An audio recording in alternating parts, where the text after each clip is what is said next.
వెలుగు రాసుకొచ్చిన ఘనత. రాష్ట్రపతికి ఘన స్వాగతం.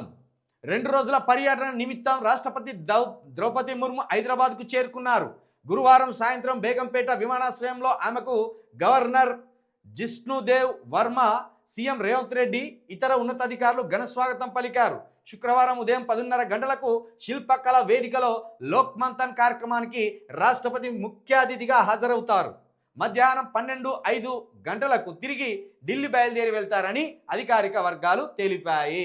అమ్మ తల్లిగారు, మీరు వచ్చింది మా గిరిజన బిడ్డలు, అదే మీ గిరిజన బిడ్డలు, మేము మీ గిరిజన బిడ్డలం కదా. వాళ్ళ సాధక బాధకాలు ఏమన్నా విని ఈ రేవంత్ రెడ్డి గారి చెవులు పిండిపోతారేమో అని మేము అనుకుంటుంది. రేవంత్ రెడ్డి గారు ఇచ్చిన పూల గుచ్చం పుచ్చుకున్నారు, చక్కగా శిల్పకళా వేదిక వేయిండ్లు, ఆడ ఏదో లోక్మంతన్ అనే ప్రోగ్రాం జరిగిందట, అది చూసుకున్నారు, మళ్ళీ బయటపడతాను. ఈ పుష్పగుచ్చం ఇచ్చేటప్పుడు ఒక మాట అని ఉంటుంది, నువ్వేనా అక్కడ కొడంగల్లో 300 మంది గిరిజన బిడ్డలను ఆగం చేసేది నువ్వేనా రేవంత్ రెడ్డి గారు? ఏంది అట్లెందుకు చేస్తాను, గంత బుద్ధి దాకా పని ఎందుకు మొదలు పెట్టుకున్నావు అని అనుంటివి. రాష్ట్రపతి గారు ఏంది, రాష్ట్రపతి గారు గిరిజన బిడ్డ ఉండి కూడా కొడంగల్ మీద ఫోకస్ చేస్తలేదంటే ఏం లాభం?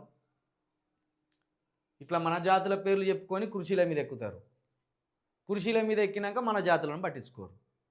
ఇటువంటి వాళ్ళ వల్ల మనకు నయా పైసా ఉపయోగం లేదు, దమ్మిడి ఉపయోగం లేదు మనకి. ఇప్పుడు రాష్ట్రపతి గారి వల్ల గర్భిణీ స్త్రీ అంచబడ్డది, దెబ్బలు పడ్డారు, జైళ్ళలో పడ్డారు, రక్తపాతం జరిగింది, వందలాది వేలాది పోలీసులు పహారగాస్తున్నారు అక్కడ. కానీ అదేం పట్టనట్టు తల్లిగారు వచ్చిండ్లు, చక్కగా లోక్మంథన్ ప్రోగ్రాంలో పాల్గొంటారట. 12-5 నిమిషాలకు మళ్ళీ ఇక్కడ ఉంటే పాపం ఢిల్లీకి వెళ్ళిపోతారట.